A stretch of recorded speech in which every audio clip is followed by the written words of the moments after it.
Well, to all of you watching by video, it's 11 below zero here in Minneapolis this morning, and a bunch of tough guys have come out regardless. And we're approaching the Super Bowl, and we just want to give all our visitors a real taste of what it's like to live in Minnesota.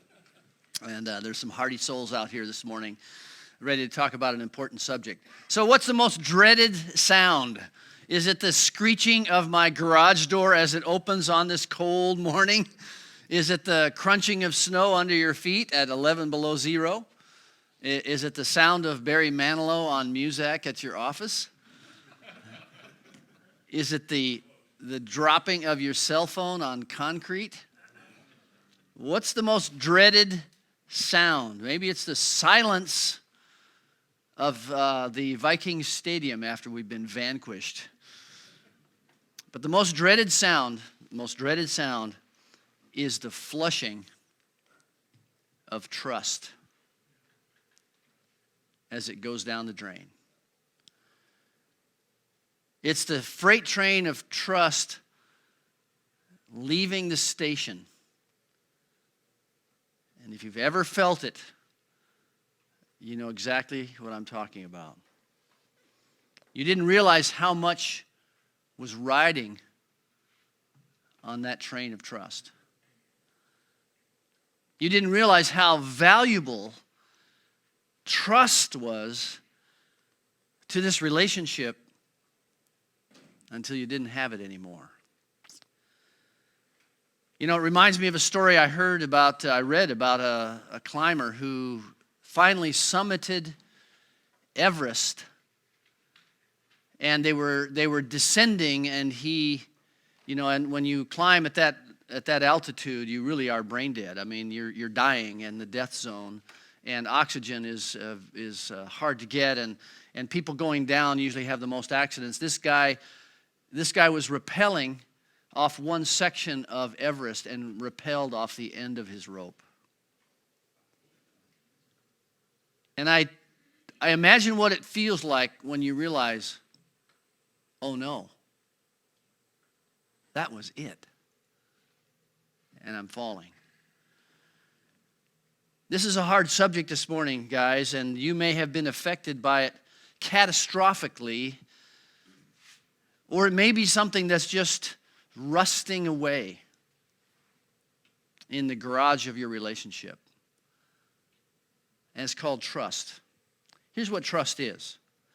Trust is the confident belief that you will do what is right, deliver what is promised, and be the same every time. Now that sounds like perfection, and we're not professing that today at all, but the truth is you really never know how valuable trust is until you've lost it, or until it's questioned in your life. So here's what trust is. It's an equation. Trust is behavior, that's what you do, plus integrity, that's your heart that's on display, plus consistency, that's your steadiness. That's what builds trust. And it's built over time, it's tested every day, and it's the oil of every relationship. Whether we're talking about your relationship with your neighbors or relationships at work, but most specifically, your intimate relationships, specifically the one with your wife. And we assume that this is there. It's like the I-35 bridge. We drive over it. Commerce goes over the bridge, and our lifestyle goes over the bridge, and we expect it to be there, and we expect it to hold us until it collapses. And we remember what happened in our city when that happened. Everything became harder. Lives got interrupted. Some people didn't survive the collapse. So when you have trust, everything's easier. It's like oil in the gears. It's like leverage. It's frictionless. It's like wind in your sails. It's like butter. Trust is just a good thing. Somebody may need to close that door over there if you wouldn't mind. When you lose trust, everything's harder. It's like sand in the gears. It's like thistles in your socks. It's like a flat tire. It's like a finding a hair in your salad. There's something wrong here. It's like gridlock traffic. Nothing quite works. It makes you sick to your stomach. So you'll know how valuable trust is when it's gone. And you will see the light go out in the eyes of the one who trusted you. We need to talk about this because we're men and because we are men who have a particular sex, which is maleness, and because we're driven towards certain things and often our desires overwhelm our godly design. The most devastating effect of losing trust is usually found somehow in the sexual arena. And that doesn't mean just intimacy of sex. It means how we relate to our wives in every single way as the male sex relates to the female sex. But obviously, even our celebrities can't survive the departure of trust. Even though they tout it, even though they talk about open marriages and open relationships, even those beautiful people cannot survive when trust is lost. So let's talk about how trust is lost, but we want to talk also about how it's restored. So the first way it's lost is that it's shattered. It's a catastrophic crash when it's discovered that you've been unfaithful. I've talked with many men in this situation, and when it's been discovered. Or when it's been discovered that you have a habit of pornography and your wife feels crushed by that. Trust is lost when you've lied. Trust is lost if you abuse. If you abuse verbally, relationally, sexually, physically, trust is lost. You see, it's intrusive and it puts your wife at risk, and the thing that she is building her stability on suddenly is quicksand. And the reason that it's so important is because our behavior when we lose trust in this catastrophic way has been callous, it's been selfish, it's been foolish, it's been blind. And when we lose trust in this way, what always accompanies it is deceit. And the lying and the covering up, the deliberate deception to cover ourselves is actually worse than the offense. Because trust was used for distrustful things. And the more intimate the relationship, and especially when it's sexual, the worse the shattering. But this trust can be lost with a business partner. It can be lost with a friend or a child. But it leaves a void. And we feel very alone. The train has left the station.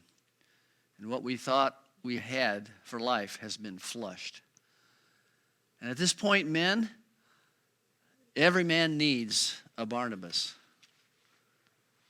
Every man needs somebody who will come alongside him that he can go to and trust and say, you know what? I don't know what I'm going to do. And I want to put that out there. I don't know who I'm speaking to. I don't know who I'll be speaking to on Wednesday. But men, you need to talk to somebody. You need a Barnabas who will say, you know what? I will walk with you through this. We need somebody who's a friend. Well, a second way we lose trust is secrets. It's a secret which, if known, could really hurt us. It could hurt our career. It could hurt our job. It could damage our marriage. It could hurt our reputation. And it hasn't been discovered yet. And this is where pornography is so dangerous to men, because it can be hidden. And it can go on for years and years and years and maybe never quite discovered, maybe never outed, but there's a hiddenness to our soul.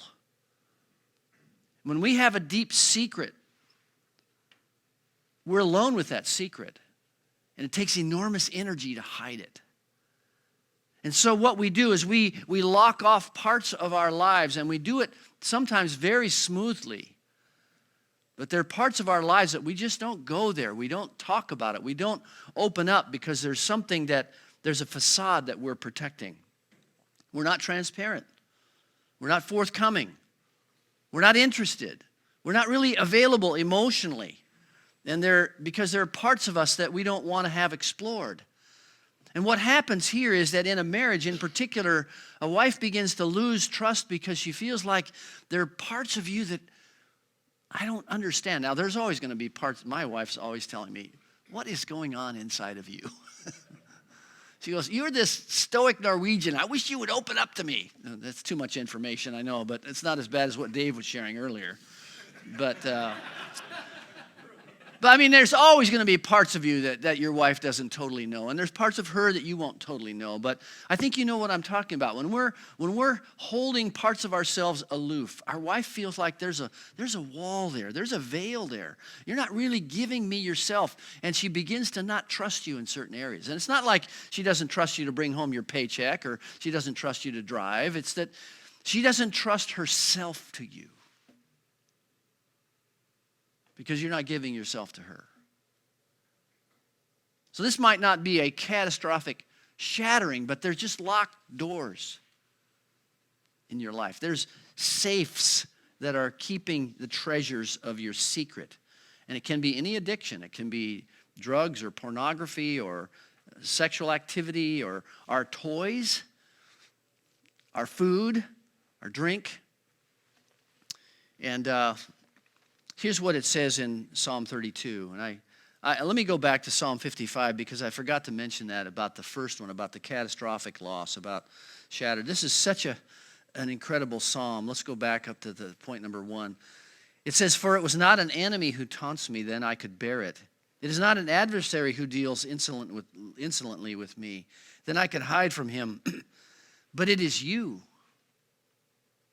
a man, my equal, my companion, my familiar friend. That's what shatters trust in under the first point. The second one is this in Psalm 32, the words of David. When he was caught in his sin with Bathsheba, and I'm going to back up to verse 3. It says, for when I kept silent, my bones wasted away through my groaning all day long.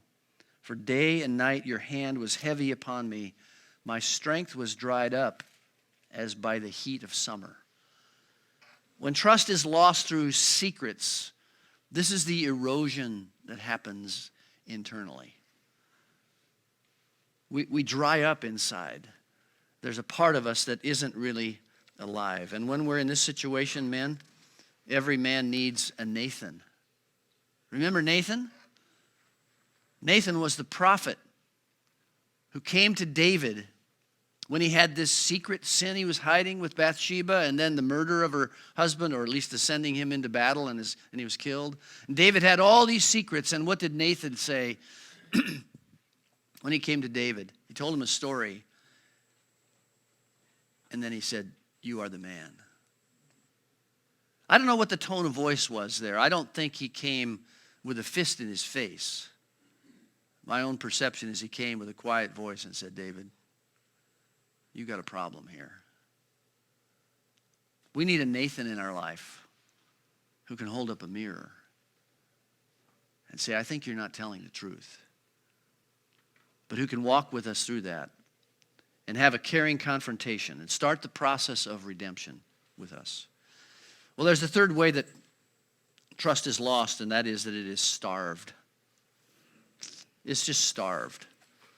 It doesn't launch. It doesn't have life. And it's one of my favorite passages, not because of what it depicts, but how it says it. So I'm going to go to Proverbs chapter 24 and back up to verse 30. I passed by the field of a sluggard, by the vineyard of a man lacking sense, and behold, it was all overgrown with thorns. The ground was covered with nettles, and its stone wall was broken down. And then I saw and considered it. I looked and received instruction. A little sleep, a little slumber, a little folding of the hands to rest, and poverty will come upon you like a robber, and want like an armed man. When we look at ill-maintained parts of our relationship, what we see is that we're starving that relationship. And trust is lost, maybe not in the shattering of it, maybe not in some deep, dark secret. It's just lost as in the lack of maintenance of it, the lack of pouring into it. And trust, we're trusted to be there, we're trusted to show up, but we're not trusted with her heart.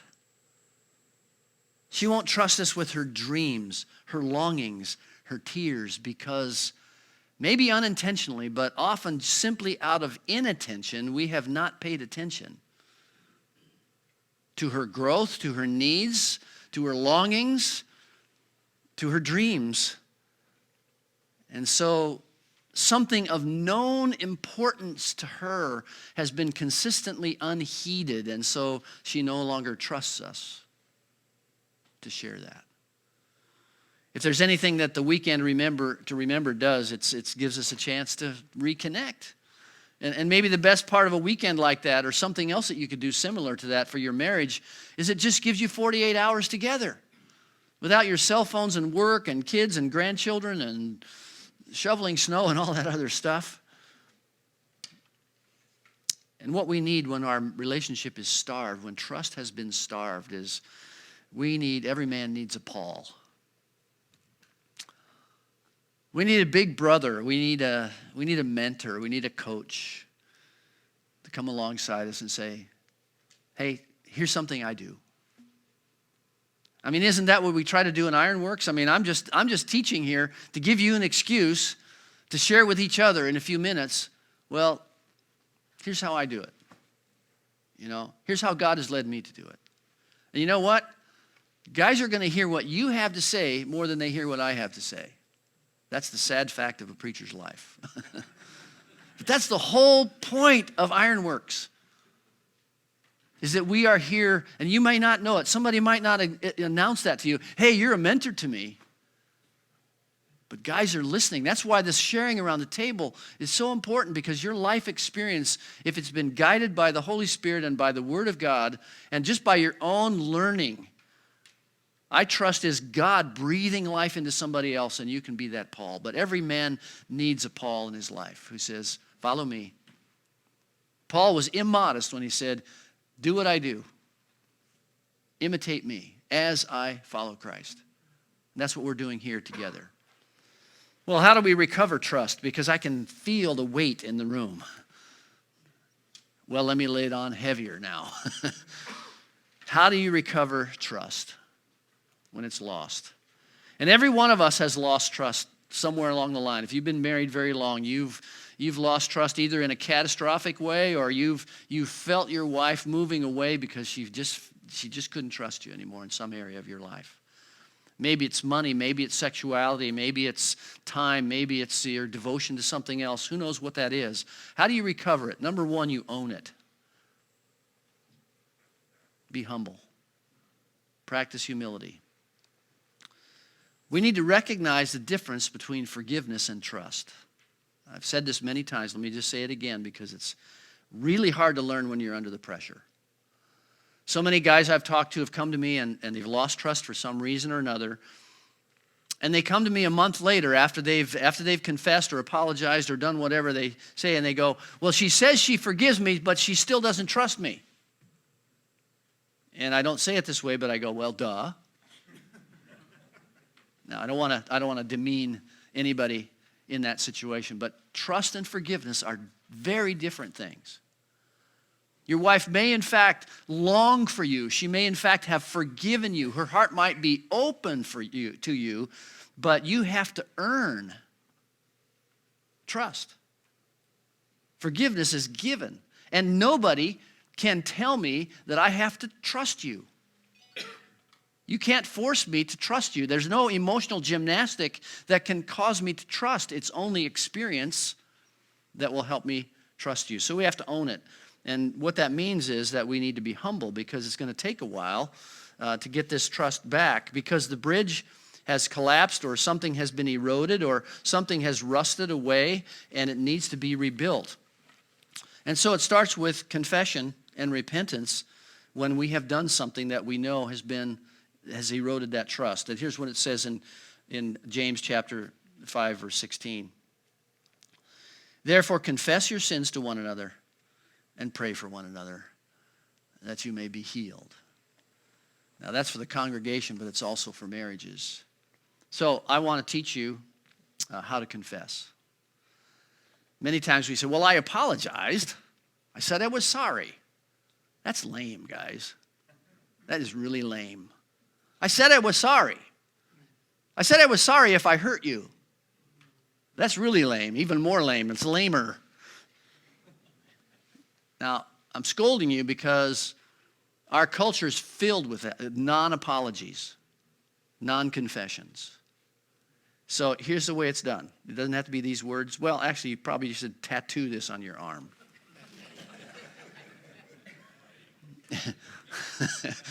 You know, I'm a man, but I can change if I have to, I guess. You know? No, it's not that. It's not the Ron Wright quote, from Red Green. Sorry. All right, here it is. I am sorry, that's a good start, that I did, said, or allowed. Name it. Own it.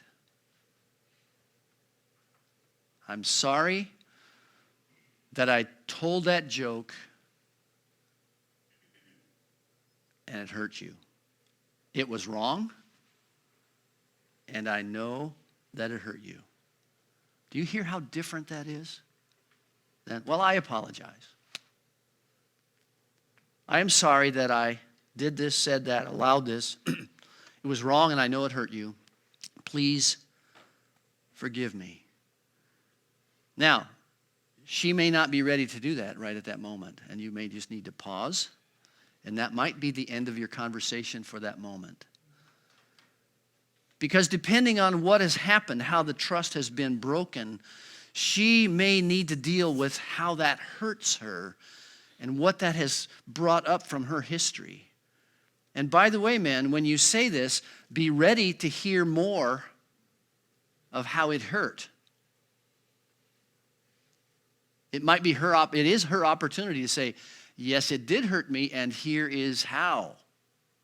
Now, if you're going to own it, you need to stand under that cascade, and it may not be very pleasant. In fact, it won't be pleasant, and it might not even be civil, but it's the start. So when you say, please forgive me, what you're asking her to do is tell you how it hurt. And men, this is where it requires great courage on your part and hope in God that this won't be the end of your conversation. Because you need to ask for forgiveness, and you're really begging for mercy at this point. And then you need to pursue her, and here's the question that comes. What can I do to regain your trust? Well, I want to look at your phone. I want you to get an accountability partner. I want to see where your computer is. I want to know where you go and who you're with on a business trip. And all of a sudden you feel like, wait a minute, she's the sheriff. No, you're the sheriff, and you're saying, what do I do to make sure that you believe what I am? If your wife has to become the cop, and she has to take that role to some extent, but you can't have a relationship with a cop. Sorry if you're an officer in the room. But in your role, you're not in a relationship. You want the relationship to be restored, but for a while, you will be policed. But you need to ask for it. You need to ask for it. What can I do to regain your trust? Whether it's alcohol or drugs or pornography or an affair or money or gambling or whatever that is, what can I do to regain your trust? And that will work itself out. The second thing is to seek it. By that I mean keep on seeking it. Pursue a relationship with God. Rely on God in a way that you have never relied on God before. 2 Corinthians 1:9, Paul says, that he was under such great oppression that he feared that he was going to die. He felt like he was under a sentence of death. And I've looked across the table at many men who looked like they were about to die because trust has left the station.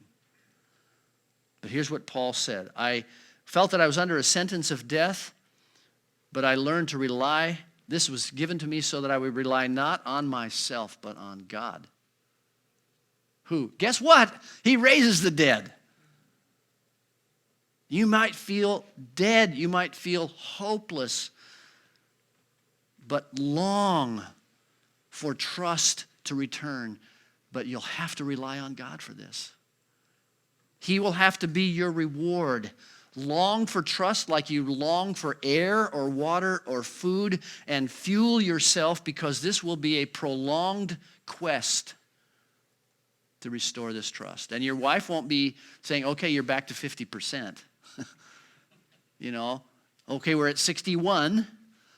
She won't be giving you a score sheet. You will just have to sense that it's coming back. And make Psalm 42 your daily bread. Psalm 42 is that we long for the presence of God like we long for water. We seek after him. Because you're going to be alone in this, guys, if you're rebuilding trust, no matter what it is that you've lost. You're alone with God in this, but you need to seek it with his help as you would seek for water or air. And then finally, we need to earn it. We need to persevere.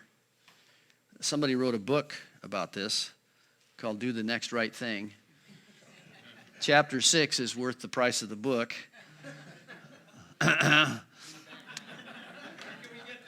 And you might be able to get this book, a signed copy.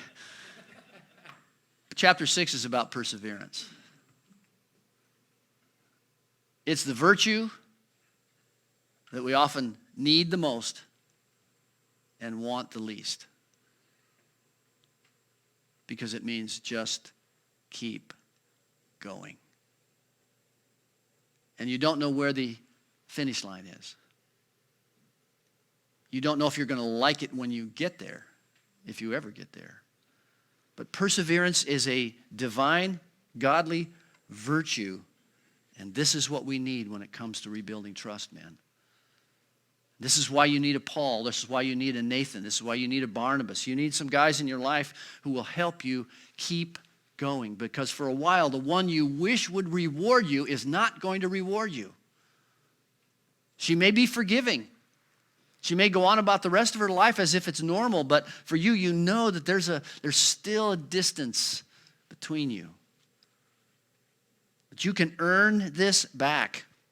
This is not about grace, mercy, and forgiveness. This is about earning trust, because trust must be earned. Time alone will not restore trust. That's a half-truth. I think one of these days I'll do a whole series in Ironworks called Half-Truths. Time doesn't heal all wounds. Makes them worse. Time and truth heals. Simply avoiding bad behavior doesn't restore trust. So, just being a good boy, that helps. You have to do that. But you also need to learn some new things, because here's a profound phrase. If nothing changes, nothing changes. So we need to walk toward the fire with new behaviors. And don't expect to be believed. All your promises, all your resolutions, all the things that you put in place, don't expect your wife to say, "Oh, good, I'm glad you're going to do that. Thank you." She won't believe you until you do it over and over and over and over again. So don't expect pats on the head. There won't be an immediate reward. And by the way, your wife has her own journey. It's not that she's an angel. I don't have to tell you that, do I? No.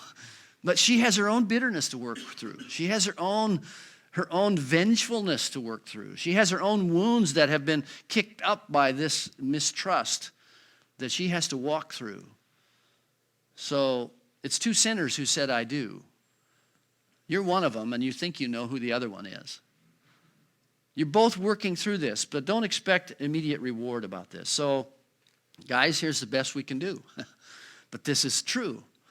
Spiritual commitment to God to lead you through this, that he actually raises the dead. And I'm relying totally on him. I'm trusting on him. I'm counting on him. That spiritual commitment, honesty, not only about your confession, but in your daily life with your wife, and consistency is what restores trust. And you can build trust today. I may be talking to a guy here who's got a very healthy marriage and everything you know about it is working well, but you can still build trust. What is an activity or a pattern or a habit or an investment you can do to build this trust in your wife? Because that allows your wife to live her life. When you have trust and you're a little bit late coming home from work, you know what? That's oiled over.